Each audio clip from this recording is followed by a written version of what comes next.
Jerome Powell has joined the crypto army. Today, we're going to be breaking it down for you. You don't want to miss this one. There's some good clips here.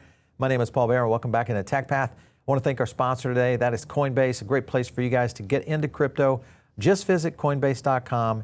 You guys can get going over there, whether you're an individual or even a business. You can do your trading over on Coinbase. And it's a great place to start if you're brand new to crypto. So use our code down below. It's going to give you up to $200 in crypto. Doesn't mean you're getting 200. You can be up to $200 in crypto. Everybody's asking about that. Sometimes they get 50. Some guys get 80. I had one guy get 195. So let me know. Drop some comments down below. But check out Coinbase right there. Let's get into it today. I want to lead off Jerome Powell's Senate hearing with this clip to give you some insight to what's going on. Take a look. You scrubbed seemingly all mention of diversity and inclusion from the Fed's website. You withdrew from an international central bank group that shares information on climate-related risks to the financial system. You instituted a hiring freeze that will limit the number of cops on the Wall Street beat. I can see the immediate political appeal of your strategy, but ultimately it will fail.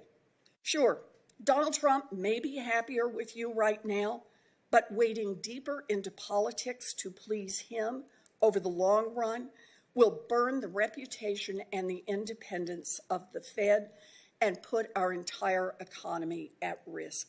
I urge you, don't fall into these traps. I urge you to move more rapidly to bring down interest rates, beginning with a meaningful rate cut next month. If you guys remember, Senator Warren has been on this case for quite some time. And the big scenario here, this was back in June of 22, and she was trying to call for the Fed to basically go in and get interest rate increases when the Fed themselves was trying to avoid a recession. And of course, that was what Jerome Powell and his band of merry men were working on. And of course, that has architected somewhat of a soft landing. If you go to this next clip, this will get into him talking about that very issue and how they did it right and she was wrong. Take a look. Do you recall a year or two ago when inflation was raging, economists and other experts said that you were going to have to provoke high unemployment, put our country into recession in order to get inflation down? Do you recall that? Very, very well. Are we in a recession? We are not. Trade places right now with Germany in terms of the economy? No, I sure wouldn't. How about China? No, wouldn't trade places. We have experienced a soft landing, haven't we? Not for me to say, really. I'll let others Well, have make we that experienced a hard landing? No, we sure Are haven't. we in a recession? No, we're not. I call that a soft landing. You deserve some credit for that. Thank you. I don't know why you don't take the credit. Everybody else in Washington, D.C. does. All right, so there you have it, a victory lap over Senator Warren. And of course, one of the things that continues to be a staple coming out of these hearings is this whole idea of the Fed's censorship. And of course, we've shown this before, but remember the big scenario here, and I don't know if you guys can see it, but it basically gets down into the reputational risk of the Fed that all of this was driven out of from the censorship. Remember, understand if you're brand new to crypto and maybe you're brand new to our channel, there was a time when the Fed was basically directing banks to not allow you to bank there if you had some sort of crypto activity. And that was a major problem. It was called Choke Point 2.0. And as it was real, it happened. They just had a hearing on it. Go back and check out some of our videos to understand that. But this, of course, is the scenario that is playing out. And in this next scenario, Powell finally goes in and flips the script. Take a look. They're worried about their reputational risk.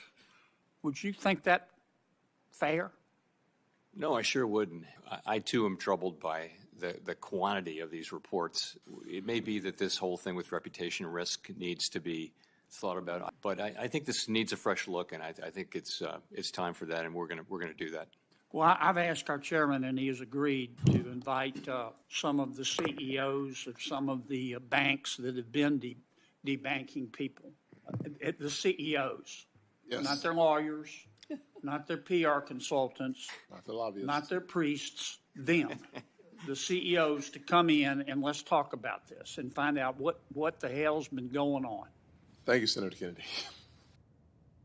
All right, so a lot of scenarios playing out right now within the banking system. The good thing is that this reputational risk of the Fed seems to be under control now.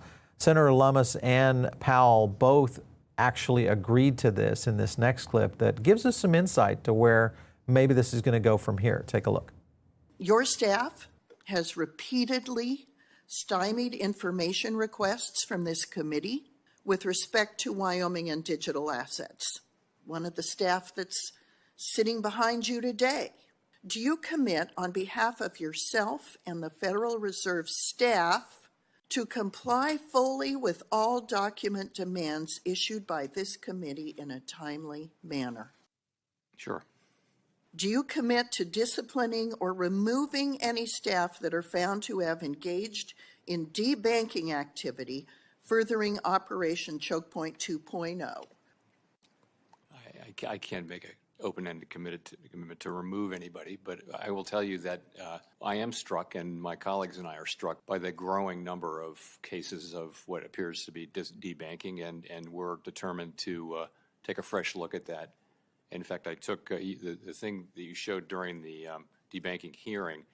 When I saw that, we're taking that concept out, the manual that we've been using for account access, for master accounts. We're just going to take that out. We're now taking that out of the manual. So I thank you for that. Thank you, Mr. Chairman. My time's up. All right, so that is a huge statement coming in from Chair Powell, is that, one, they're recognizing that debanking, in fact, did exist, and in the quantity now that is starting to surprise them. And two, is that they're willing to completely restructure that their way of dealing with these banks is being constructed. So that's a huge, huge win for crypto. But in general, I think it's just a win for Americans. For us to see a debanking problem here in the United States coming in from the Fed is absolute terrible. The fact that they've accepted it and realized that it was happening is big. Let's go on to another point, and that is stablecoins versus CBDCs. Chair Powell gives some thoughts on where he thinks stablecoins should be. Take a look. Stablecoins in particular?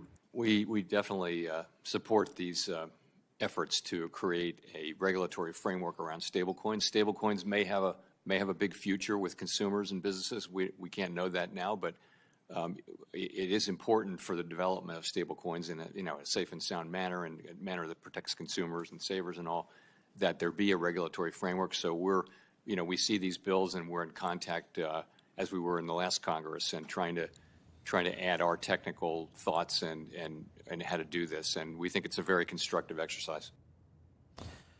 I love his statement there, constructive exercise. One thing I'm going to say here is that this is the chair of the Federal Reserve, the largest central bank in the world, and it is in a position right now where it is essentially saying stablecoins are good for the market. This means it's good for the U.S. dollar, and the potential of stablecoins being propagated around the world in a lot of emerging markets, et cetera, that are going to eventually start to convert more and more to the dollar. So he understands this. This is a very good scenario that props up the U.S. dollar and its mastery, I think, in the economic side of it, of where stablecoins could go. So a lot of opportunity here.